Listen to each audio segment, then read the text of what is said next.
안녕하십니까. 기후변화연구소 진행을 맡은 신영일입니다. 자, 이 기후변화는 사람들뿐만 아니라 동식물 또 나아가 곤충에게까지 영향을 미칩니다. 그래서 저희가 일부 제목을 곤충의 경고라고 잡아봤는데요. 이 시간 함께 하시다 보면 왜 저희가 제목을 이렇게 붙였는지 금방 아시게 될 겁니다. 자, 오늘 네 분과 함께 말씀을 나눌 텐데 제 옆에 있는 오늘의 홍일점부터 소개를 좀 부탁드리겠습니다. 예, 안녕하세요. 저는 국립기상과학원에서 근무하고 있는 변영화라고 합니다. 국립기상과학원이 뭐 하는 데인지 잘 모르시는 분들을 위해서 간략하게만 설명을 드리면 저희가 주로 하고 있는 일은 기후변화가 과거에 어떻게 일어났고 지금 현재 어떻게 진행이 되고 있으며 미래에는 어떻게 변할 것이다라는 것들을 연구하는 곳이라고 아시면 될 것 같습니다. 네, 반갑습니다. 반갑습니다. 예, 반갑습니다. 네, 안녕하십니까. 저는 농업기술원에 근무하고 있는 허영길입니다. 네, 농업기술원도 이제 농업인들의 그 소득 증대나 그다음에 농촌에 대해서 저희들이 그에 맞는 품종이나 뭐 재배 기술을 연구 개발해서 농가들한테 교육을 해주고 보급하는 게 그런 기관이 되겠습니다. 반갑습니다. 농가 5만 불 시대는 언제쯤 오는 것 같습니다. 금방 올 것 같습니다. 자기소개나 좀 하고 그다음에 급하세요 오늘. 네. 네, 제주대학교 김동순 교수입니다. 저는 뭐 오늘 주제만 곤충학이 전공이고요. 원래 저는 이제 어떻게 농학계열 교수이기 때문에 이제 식물 해충학을 가르치고 연구하고 또 농가들한테 직접 그 대처 방법도 가르쳐주고 이런 일을 하고 있습니다. 네, 반갑습니다. 네, 반갑습니다. 저는 정말 기후 변화에 늘 관심을 갖고 싶어하는 방송인 배동성입니다. 네, 반갑습니다. 예. 그리고 저는 오늘 오신 분들 처음 뵙는데 배동성 씨는 오늘이 처음이 아니죠? 그렇죠. 1월에 한번 같이 했었는데 기후 변화, 뭐 환경 이게 그렇게 심각한지 몰랐어요. 사실은요. 그때 방송하고 나서 알게 됐습니다. 그렇군요. 그러면 이 자리가 오늘 복습하는 그런 느낌도 좀 나겠어요? 복습이고 계속 이제 뭐 공부를 하는 거는 쉬지 않고 해야 되니까 기후 변화에서 계속 공부하고 싶습니다. 좋습니다. 제가 뭐 하다가 모르면 그럼 바로 도움을 청할게요. 전문가한테 도움을 청하시고요. 저는 계속 양념이 좀 되겠습니다. 알겠습니다. 자, 뭐 요즘에 많이 나오는 단어 중에 기후변화. 참 많습니다. 그러면 그 많은 분들을 위해서 그게 어떤 뜻을 갖고 있는지부터 저희가 좀 짚고 넘어가야 될 것 같은데 어느 분이 좀 설명을 해주실래요? 제가 대답을 드리는 게 더 나을 것 같은데요. 그러니까 많은 분이 사실은 날씨하고 이 기후를 굉장히 헷갈려 하시는 분들이 많으세요. 그래서 보통 우리가 기상이라고 하는 건 날씨거든요. 그래서 날씨는 저희가 뭐 흔히 겪는 그날에 뭐 이제 비가 온다든가 아니면 뭐 바람이 분다든가 눈이 온다든가 하는 그런 하루하루 이렇게 변해가는 굉장히 짧은 기간 동안의 어떤 현상을 우리가 보통 기상 또는 날씨라고 이야기를 하거든요. 근데 기후라는 것은 그런 기상 현상들을 한 뭐 10년 내지는 30년 정도 평균을 이렇게 쭉 해보면은 예를 들어서 우리나라 같은 경우에는 여름철 기온이 뭐 겨울철보다 더 높다라든가 아니면은 강수량이 여름철 뭐 한 5월에서 9월까지 좀 집중해서 내린다거나 하는 어떤 통계적인 특성을 나타내게 돼요. 그래서 그런 부분을 저희가 기후라고 부르는데 기후 변화는 그러한 통계적인 어떤 특성을 나타내는 부분들이 점차 조금씩 어떤 한 방향으로 흘러가고 있다라는 관점에서 저희가 기후 변화라고 얘기를 하고 있고 현재 기후 변화의 방향은 온난화, 즉 지구가 뜨거워지는 방향으로 가고 있다. 옛날에 우리 정수라 씨의 노래 대한민국에서도 가사에 그런 가사가 있잖아요. 우리나라는 뚜렷한 사계절이 봄, 여름, 가을, 겨울이 있었는데 어느 순간인 건가 봄, 가을은 너무 짧아졌어요. 또 여름은 좀 길어진 것 같고. 저희가 통계적으로 보면요. 사실은 봄, 가을의 일수는 그렇게 많이 줄거나 늘거나 하진 않은 반면에 저희가 체감적으로 느끼는 여름의 그 일수가 굉장히 많이 늘어났어요. 그래서 저희가 사실 국립기상과학원에서 작년에 이제 과거에 한 100년 정도 기간 동안에 우리나라의 기온이 어떻게 변화했는지를 분석을 한 자료가 있거든요. 그래서 거기에 의하면 100년 전의 여름의 기간 대비 지금 현재 여름 기간이 약 한 19일 정도 늘어난 것으로 되고 있고 그만큼 겨울이 줄어든 거죠. 그러니까 심지어는 뭐 한여름에는 아프리카보다 더 더우니까 대구는 뭐 데프리카 막 이러잖아요. 네. 그러니까 그런 기온 변화가 너무 심각한 거 아닌가요? 굉장히 심각하죠. 그러니까 네. 저희가 2018년도에 사실 홍천에서 40도 이상을 맞습니다. 기록을 했잖아요. 예, 예. 그만큼 기온이 굉장히 빠르게 상승하고 있다라는 그 반증이 한국에서도 나타나고 있다라고 생각하시면 될 것 같아요. 정말 생업에 예. 많은 네. 영향을 미치는 것 같아요. 예, 그럼요. 올해 방어값이 뭐 반값으로 떨어졌다는 막 무슨 방어 좋아하실 겁니다. 많이 잡힌다는 건가요? 바다 수온이 올라가니까 강원도도 이제 수온이 올라가서 강원도 바다에서 광어가 더 많이 잡힌대요. 그러니까 수도권으로 가는 방어 양이 옛날에는 제주도 올라가는데 지금 이제 강원도 앞바다에서 가니까 물질도 싸잖아요. 그런 변화 하나가 이게 정말 어떤 생계에 직접적으로 영향을 미치는 아주 심각한 문제라 생각해요. 그렇습니다. 뭐 패션업계 종사하는 분들 얘기를 들어봐도 이 춘추복이 안 팔린답니다. 기후가 변하니까. 사입지를 못해. 그렇죠. 이제 사람들이 기후 변화를 따라가기에 바쁜 그런 세상이 됐는데 그 일어나는 이유가 뭘까요? 기후 변화가. 기후변화의 가장 큰 이유는 뭐니 해도 온실가스가 증가를 한다는 거죠. 그러니까 결국에는 이렇게 기온 상승이 굉장히 짧은 한 100년이란 기간 안에 거의 전 지구 평균 온도가 한 1도씩 넘게 지금 오르고 있는 상황이거든요. 근데 이런 상황은 뭐 특별한 이유로 설명될 수가 없는데 이 많은 과학자들이 밝혀낸 것이 온실가스, 특히 이산화탄소가 대기 중에 굉장히 많이 배출이 되면서 그것이 온실 효과를 가져오고 결국 지구를 굉장히 뜨겁게 덮이고 있는 가장 주요한 범인이다라고 이미 밝혀진 바가 있어요. 그렇기 때문에 지금 온실가스가 주범인 거죠. 우리도 좀 반성해야 되는 게 우리도 방송 들어오기 전에 머리에 스프레이 엄청 뿌리잖아요. 그러니까요. 이게 결국은 온실가스 만드는 거예요. 지금 안 뿌린 사람이 있습니다. 좀 덜 뿌려야겠습니다. 예. 그러니까 이게 저 농업에 영향을 안 미칠 수가 없는데 이게 어떤 관계가 있는지 허 팀장님께서 좀 말씀을 해주시죠. 일단 뭐 이제 기후 변화가 되면 일단 온도가 이렇게 기후 조금이 올라갈 거 아닙니까? 또 제주도가 이제 가을 감자 같은 경우는 제주도만 되거든요. 그래서 근데 이게 가을 감자, 그다음에 월동 채소류 이게 올라가게 되면 또 제주도나 이런 제주도 경쟁력이 좀 나빠질 수가 있고, 그다음에 또 올라가다 보면 이제 태풍이든 뭐 온도가 많이 올라갈 거 아닙니까? 많이 많았기 때문에 외래 병해충들도 많이 유입이 될 수가 있고요. 그래서 이제 영상이 하나 준비되어 있거든요. 정말 기후 변화로 더 심각해지면은 미래는 어떻게 해야 될지 하는 영상이 하나 있습니다. 함께 보시죠.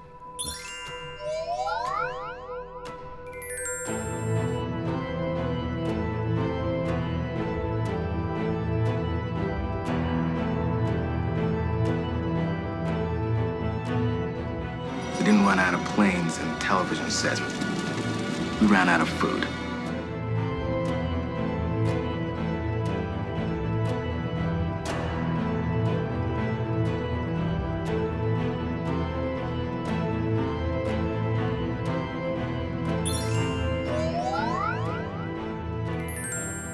진짜 농자 천하지 대본이라고 그러는데 이 농업이 무너지면은 진짜 지구를 떠나야 되지 않을까 싶은데 제일 중요한 건 기후 변화와 농업 대응책이 진짜 무거운 주제도 불구하고 지금 제주도에서 이렇게 토론을 하고 있어요. 그 이유가 있습니까? 농사 한우리 뭐 농사 반을 짓는다 이렇게 얘기했거든요. 그러니까 거의 이제 기상에 의존해서 생산하는 게 농업이거든요. 그 옛날에 비가 안 오면 뭐 임금도 와서 기후절 지내고 또 국민의 지탄을 받아서 밀란도 일어나고 그러니까 사회 뭐 경제 모든 면에서 영향을 미쳤던 게 기상이고 그 중심에 농업이 있었다는 겁니다. 그런 것도 지금도 크게 달라지는 않아요 실질적으로. 예.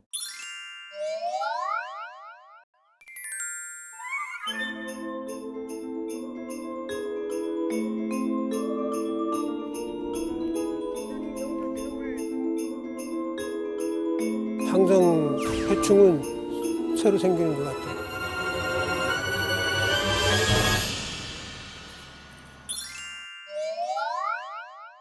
그렇습니다. 저희가 오늘 일부 제목을 곤충의 경고라고 잡아봤는데 사실 뭐 파리모기 같은 거야 우리가 농사 짓는데 뭐 그게 얼마나 영향을 미칠까 하는 생각도 들고 어쨌든 근데 병해충이 문제란 말이죠. 농사에 직접적인 영향이 있는 게 이 병해충이란 뭘지부터 좀 개념 정리가 돼야 될 것 같습니다. 어쨌든 이 병해충은 굉장히 상대적인 개념이 될 수도 있어요. 어떤 사람한테는 이게 이로운 것이 될 수 있고 어떤 사람한테는 또 이제 해로운 것이 될 수 있고 뭐 이렇거든요. 파리가 있는데 파리 대부분 사람은 이제 해충이라고 이렇게 생각을 하잖아요. 네. 근데 실제 제주에서 이제 망고를 재배할 때 그 꽃가루를 뭔가가 이렇게 옮겨줘야 돼요. 그 역할을 이제 파리가 해주거든요. 그 나비나 꿀이 하는 게 아니고요. 한겨울에 꽃이 피기 때문에 없어요. 그래도 없어요. 네, 그러니까 움직일 수 있는 게 파리밖에 없어요. 저는 꽃가루 옮겨주는 건 무조건 벌이 다 한다고 알고 아닙니다. 절대 아닌 거. 파리가 중요한 역할을 하고요. 그러네. 그 당시에 처음엔 파리 한 마리에 500원씩 팔았어요. 그런 사람 입장에서는 이게 아주 이로운 곤충이거든요. 그러니까 사람이 농부 작물 재배해서 이 작물 재배하는 과정에서 경제적 피해를 주는 것. 이것은 이제 병해충이라고 우리가 정의를 하죠. 또 이게 온도가 올라가다 보면 네. 뭐 그러니까 뭐 이제 더운 쪽에 있던 그런 어떤 이제 그 곤충이 네. 날라와서 여기서 온도가 맞으면 그렇죠. 토착하는데 네. 이게 아까 유용한 곤충이냐 농작물에다 피해를 주는 거냐에 따라서 그런데 뭐 교수님 말하자면 우리 블록 총체볼 같은 게 예. 와서 이제 토착화가 됐고 뭐 좀 그런 게 토착화가 될 수가 있으면 잊을만 하면 무슨 외국에서 무슨 컨테이너가 들어왔는데 그 안에 무슨 벌레가 있다더라 이런 게 나오는데 우리가 진짜 조심해야겠어요. 검역에 보면은 뭐 그 기차, 그 목재 뭐 그런 것까지 다 검역을 한다 그러더라고요. 그다음에 나무 상자 철저해야 될 것 같아요. 뭐 계속 붉은 불개미 계속 나와서 문제가 됐었고요. 지금도 계속 뭐 검역 활동하고 있습니다. 그러니까요. 예, 참 걱정입니다. 그럼 요즘 문제가 되고 있는 병해충은 뭐 어떤 게 있을까요? 그래서 제가 몇 장 사진을 좀 준비를 했거든요. 최근에 문제됐던 거 한번 보시면서 한번 말씀 나눠보도록 할까요? 이거는 뭔가요?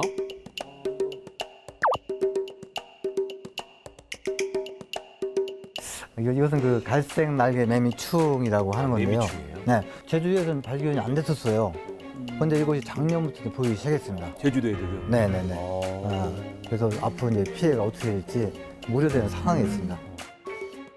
요거 이제 그 감귤 나무에 알을 낳는 거거든요. 저 하얗게 보이는 부분이 이제 알을 낳아서 그 알이 이게 줄기 속에 들어가 있는 부분입니다. 저 갈색 날개 매미충이 산란 자국이거든요. 네. 이건 멜론인가요? 이게 뭔가요? 감귤이에요. 감귤이에요? 와, 이게 색깔이 딱 멜론 색깔인데요? 이거 뭐 사서 드시겠어요? 멜론이랑 착각하면 드시겠는데. 이건 이제 감귤 녹응해라고 해충입니다. 해충이 가해에서 나타난 증상입니다. 저렇게 검게 정말 멜론처럼 됐죠. 근데 전혀 이제 상품할 수 없는 겁니다. 그런 것도. 감귤이 많이 아파 보이네요. 팔 수도 없고. 네. 요것이 이제 바로 범인이거든요. 요것이 이 감귤 노궁의 그 길이가 어느 정도 될 것 같아요. 크기가. 엄청 작아 보이는데요, 보니까. 1cm? 1cm. 0.1mm? 거의 접근했으면 0.2mm 정도 됩니다. 눈은 안 보이죠. 그렇겠네요. 안 보이기 때문에 농가들 피해를 확인 못하고 고온일수록 더 빨라져요. 발육이 빨라지고 생활수가 빨라집니다. 고온이 되면 피해가 많이 증가하는 이런 해충이에요. 기생충 같은. 힘들겠네요. 여기 이제 아시아 귤 나무 2라고 해서 정말 제주에 들어오면 엄청나게 무서운 벌레입니다. 그러니까 감귤나무의 에이지라고 해요. 에이지라고 하는데 이게 1998년에 미국 플로리다로 이게 침입했어요. 그래서 그쪽에서는 미국에서 평가한 그 경제적 가치, 그러니까 피해를 예측해 보니까 플로리다의 그 감귤 그 산업 총액이 우리나라도 한 10조 원이 된대요. 10조 원 중에 한 4조 원 정도 피해가 나올 수 있다. 반토막이 나는 거예요. 나무를 다 죽였다는 거 아니에요, 그러면? 나무가 죽어버리니까 생산량이 뚝 떨어지고 그럼 그 산업 자체가 붕괴될 수 있는 그만큼 무서운 이 해충입니다. 아직은 우리나라에 안 들어왔어요. 안 들어왔다. 다행입니다. 저건 진짜 막아야겠네요. 정말 저거 막아야 들어오면 돼요. 제가 맞겠습니다. 네. 와.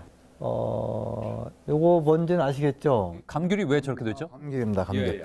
이건 이제 볼록 충체벌레라고 하는 해충이 피해를 주어서 저런 모양을 변한 겁니다. 팔 수 없어요. 저런 거 나오면.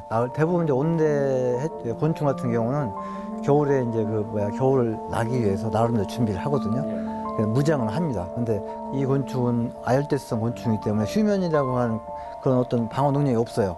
겨울에 그냥 지내다가 나오거든요. 그러니까 겨울이 추우면 얼어 죽어요. 근데 겨울이 최근에 온난화가 돼서 따뜻하다 보니까 이게 번식을 한 것 같고, 이것도 이제 2004년경 이후에 미국으로 침입한 해충입니다. 한 3조 5천억 정도 피해 규모가 될 것이다라고 예측한 무서운 해충들입니다. 이것들이. 그리고 저 병해충 발생 현장에 직접 갔다 오셨다면서요? 그래서 그 아까 갈색 날개 매미증 처음 제주에 들어오는 곳이라서 급하게 갔다 왔습니다. 또 화면을 보면 한번 보실까요? 네.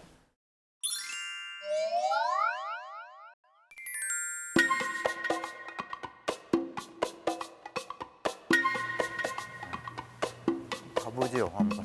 젊어 보이죠?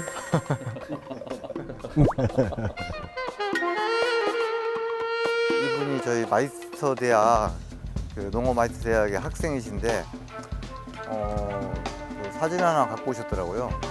그래서 처음 보는 해충이라고 딱 보고 놀랐어요 처음에. 왜냐면 제주도에 뭐 이제 없는 해충이기 때문에.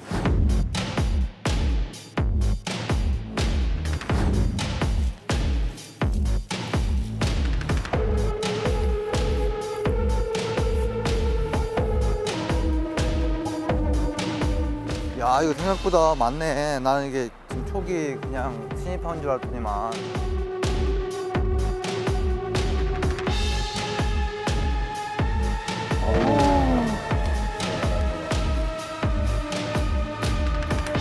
아까 우리 사진에서 봤던 거잖아요. 예. 처음 해봤던. 그 노란색 판에 이제 끈적이 판에 벌레가 유인돼서 살아있네요. 움직이고 있거든요. 금방 이제 잡히는 그런 해거든요. 이게 이제 갈색 날개 매미충이라고 하는 해충인데요. 원래 이게 우리나라에 없던 이제 다른 나라에 이렇게 침입한 해충이거든요. 그러니까 감귤이나 농작물에서는 처음 지금 발견된 거거든요. 번식하면서 그 감로라고 해서 끈적끈적한 액체를 분비해요. 그럼 거기에 이제 끓음병이 생겨서 나무가 이제 새까맣게지고 이제 피해를 많이 보고. 그게 안 생겼던 게 이렇게 금년에 갈색 날개 매미충이 새로 생기듯이 항상 해충은 새로 생기는 것 같아요.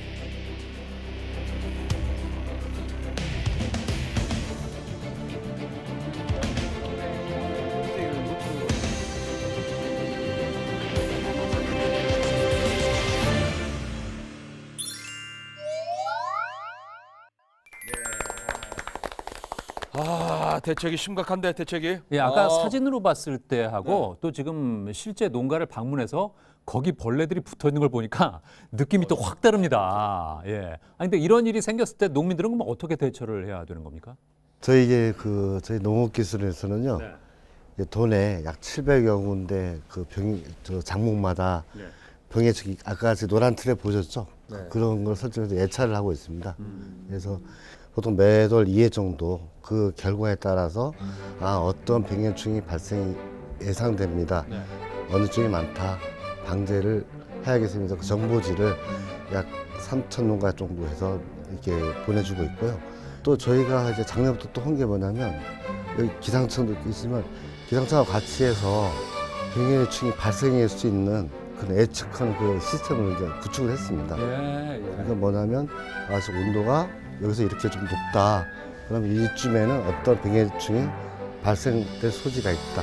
이렇게 해서 이제 같이 연계해서 이제 개발하고 이제 농가들한테 이제 CC가 이렇게 정보 제공하고 그다음에 관련 또 어떤 큰 시급을 요하게 되면 공문이나 이제 문자 서비스에서 이렇게 해서 다 발전이 되고 있습니다. 그러니까 제가 딱 들어보니까 그 피해를 입는 거를 가장 빨리 아시는 분은 그 농사를 짓는 농민들일 것 같아요. 그렇죠. 예, 그렇죠? 예. 그러니까 그 피해를 그냥 애사롭게 넘기지 말고 빨리 관광 담당 기관에 연락을 해서 연락을 취하면 그 기관에서 빨리 나와서 방역을 하고 이거밖에 대책이 없. 아주 중요한 말씀을 중요한 말씀하셨네요. 그리고 아마 방송을 우리 농가나 시민들 아마 농가뿐만 아니라 일반 시민들은 이제 보고 계실지 모르는데 이상한 뭐 병해충이 발견되면 무조건 그러니까 관련 기관에 빨리 신고를 해줘야 돼요. 빨리 신고를 해야 될 거예요. 그게 어떤 피해를 줄지 모르거든요. 그러니까 빨리 전문가 보고 판단해서 빨리빨리 대처를 해야 돼요. 맞습니다.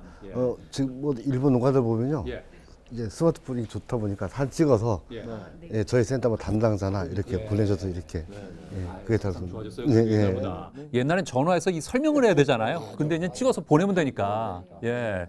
자, 그리고 오늘 이 자리에도 뭐 대학에 계신 분도 나오셨고 기상과학원, 농업기술원 이렇게 각 분야에 계신 분들이 나오셨는데 이런 분들의 협업이 참 중요할 것 같습니다. 예, 어느 혼자서만 해서는 이게 해결될 문제가 아닙니다. 예, 자, 이 대처에 대해서 뭐 아무리 그 중요성을 강조해도 지나치지 않을 것 같은데, 자, 이제 어느덧 오늘 일부를 마무리할 시간입니다. 자, 좀 못하신 말씀이나 오늘 이 자리를 정리하는 말씀 한 말씀씩 좀 부탁드리겠습니다. 네. 예.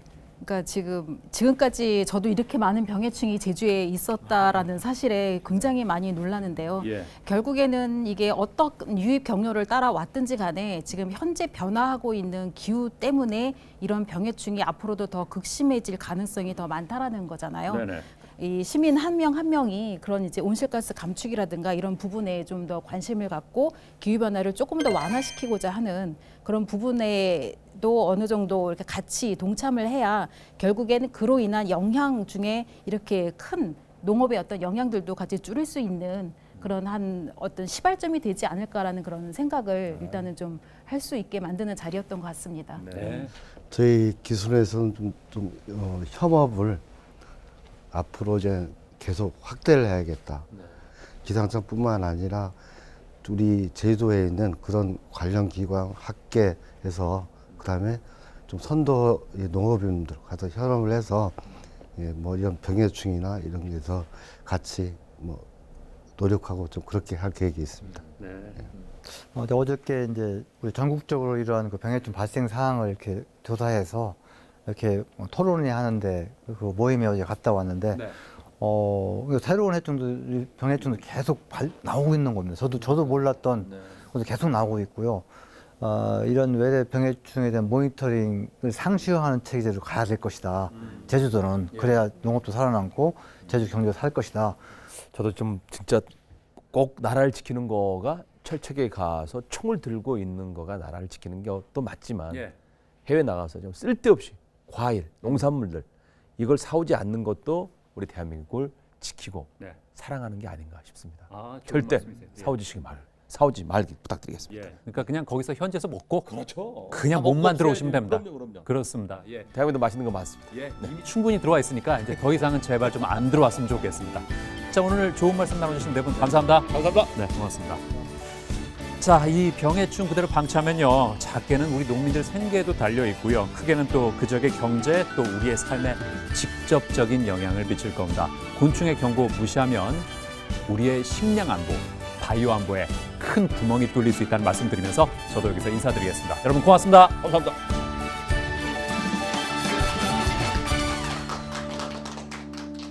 여기 신동엽 씨는 뭐 사과하면 대구 생각나지 않아요? 옛날에는 능금아가 씹었고 막 그랬잖아요. 그렇죠, 그렇죠. 예. 근데 그 산지가 이게 대구야. 어디래요, 그럼?